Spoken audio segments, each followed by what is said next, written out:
Let me ask you something uncomfortable. What if the reason you feel stuck financially isn't because you're bad with money, but because the math is working against you before you even start? Most people with a negative net worth think they're behind, like they missed the starting gun, like everyone else is already halfway up the mountain while they're still tying their shoes. But that belief is the real trap.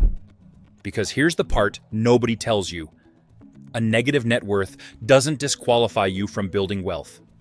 It actually reveals the rules of the game more clearly than a positive one ever could. And once you understand those rules, you can move faster than people who think they're ahead. The problem is, almost nobody explains how. Instead, you're told generic advice. Just save more. Cut back on coffee. Invest early. That advice is useless when you're already underwater, so let's be honest. If your net worth is negative, it usually means one thing. You're carrying obligations that grow faster than your income, debt that compounds, expenses that don't wait, bills that don't care about motivation. And when you're in that position, the traditional wealth playbook doesn't apply. You don't need inspiration, you don't need optimism, you need leverage.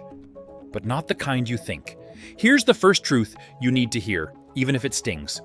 Wealth is not built by people who start ahead. It's built by people who understand cash flow before they understand assets. Most people obsess over net worth like it's a scoreboard. Positive means winning.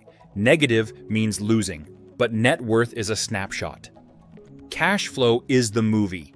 If you have a negative net worth but positive momentum, you're dangerous. If you have a positive net worth but negative cash flow, you're fragile. And the system rewards momentum. Think about it this way. If you owe money, you already understand risk. You already understand pressure. You already understand consequences. People who grow up comfortable don't. That's not a disadvantage. That's training.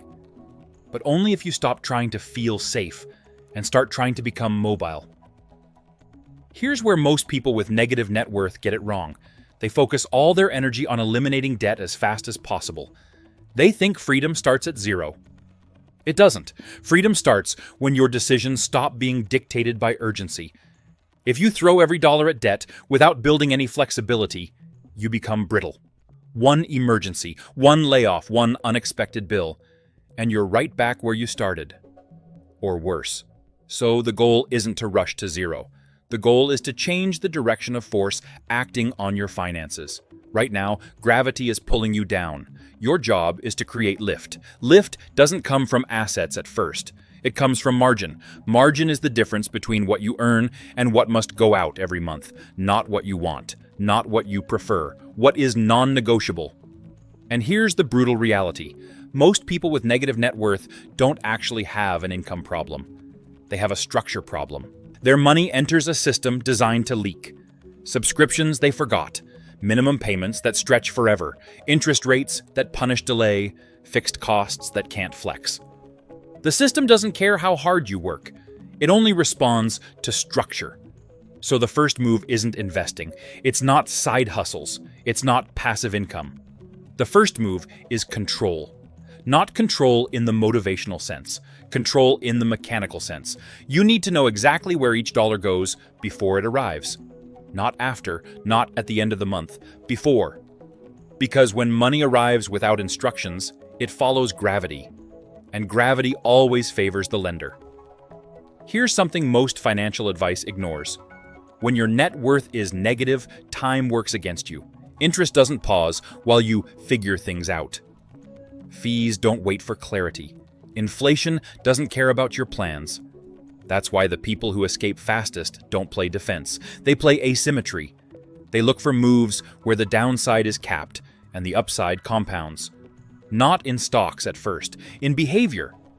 For example, reducing an expense by $300 a month is the same as earning thousands in investment returns, but without risk, taxes, or volatility.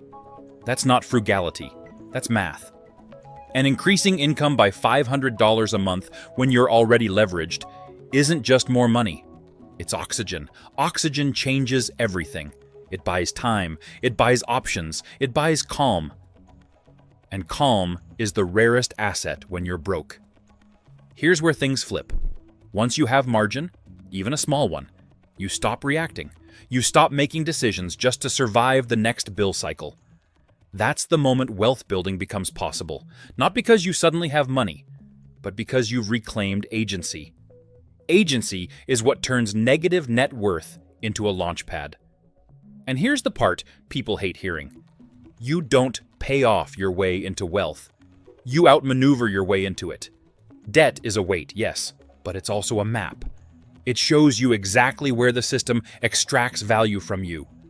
High interest, rigid terms, penalties for delay, rewards for compliance. Once you see that clearly, you stop moralizing debt and start neutralizing it strategically. Some debt gets attacked, some gets contained, some gets deprioritized. Not because you don't care, but because capital must be deployed where it changes outcomes. And outcomes don't change at zero, they change at momentum. The reason so many people stay broke for decades isn't because they never get ahead. It's because every time they get a little ahead, they hand control back to the system. They upgrade lifestyle too early. They lock in higher fixed costs. They trade flexibility for comfort. Comfort is expensive when you're leveraged. What you need isn't comfort, it's optionality. Optionality is the ability to say no, to walk away, to pivot. And optionality is built before wealth, not after. That's why some people with massive debt end up wealthy, while others with smaller balances never escape. It's not about the number. It's about who controls the timeline. If your net worth is negative right now, you're not broken. You're just early in a process no one taught you. And once you understand how that process actually works, you stop trying to catch up and start designing an exit. Not from work, not from effort, from the rules that keep resetting you back to zero. That's where this really starts. At some point, something uncomfortable clicks. You realize that the reason building wealth feels impossible isn't because you're lazy, irresponsible, or bad with money. It's because when you start with a negative net worth, the math itself works against you. Every dollar you earn has an invisible tax attached to it. Not a government tax, a poverty tax. If you owe money, you don't just pay for things once. You pay for them twice, sometimes 3 times, sometimes forever. Interest is the quiet force that separates people who climb from people who stay stuck. When your net worth is negative, interest compounds against you. When your net worth is positive, it compounds for you. That single difference changes everything. Think about 2 people who earn the same income. Same job, same salary, same hours, same effort. One has no savings and carries debt. The other has even a small buffer of assets. The first person pays interest on everything: credit cards, car loans, student loans, overdrafts, late fees, emergency expenses funded with debt. Every financial shock pushes them deeper into the hole. The second person earns interest, even modest returns, even small gains. Their money absorbs shocks instead of amplifying them. The gap between these 2 people widens not because of intelligence or discipline, but because of math. And when you start in the negative, the system doesn't just slow you down. It actively extracts from you. You pay more for insurance, more for borrowing, more for housing, more for transportation, more for emergencies. You pay higher rates because risk is priced into your existence. Being broke is expensive. That's the part nobody tells you. The system isn't neutral. It doesn't just reward success. It punishes vulnerability. It charges premiums for instability. And negative net worth is instability in its purest form. So how do you build wealth when the math is stacked against you? Not by chasing returns, not by gambling on investments, not by copying strategies designed for people who already have capital. You build wealth by changing the direction of the math first. Before growth, you need friction reduction. The mistake most people make is trying to grow wealth while leaks are still open. They invest while interest drains faster than returns can fill. They chase upside while downside compounds quietly. That never works long term. The first objective isn't wealth, it's neutrality. Zero is power. Getting to zero net worth is one of the most underrated financial milestones there is. Because zero is the point where the system stops actively feeding on you. At zero, interest stops compounding against you, fees stop stacking, risk premiums shrink, options appear. From negative, every dollar you earn has to fight gravity. From zero, dollars finally stand upright. That's why the fastest way out of a negative net worth isn't aggressive investing. It's asymmetric debt elimination. Not all debt is equal. Some debt drains slowly. Some debt bleeds you dry. High interest, variable, compounding debt is financial poison. It grows while you sleep. It grows when you're stressed. It grows when you're distracted. Eliminating that kind of debt doesn't just save you money. It increases your future earning power. Every dollar of interest you eliminate is a guaranteed, risk-free return. No market volatility, no timing, no uncertainty. That's the return most people ignore because it doesn't look exciting. But excitement is a luxury for people who aren't underwater. Once the bleeding stops, something subtle happens. Your income starts behaving differently. It stops disappearing. It starts accumulating. And that's when the second shift happens.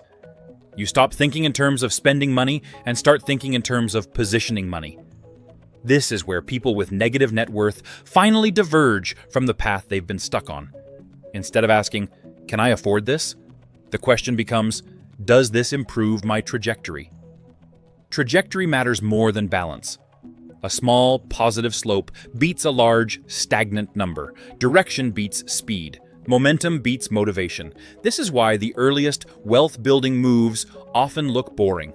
Emergency buffers, skill investments, income leverage, stability plays.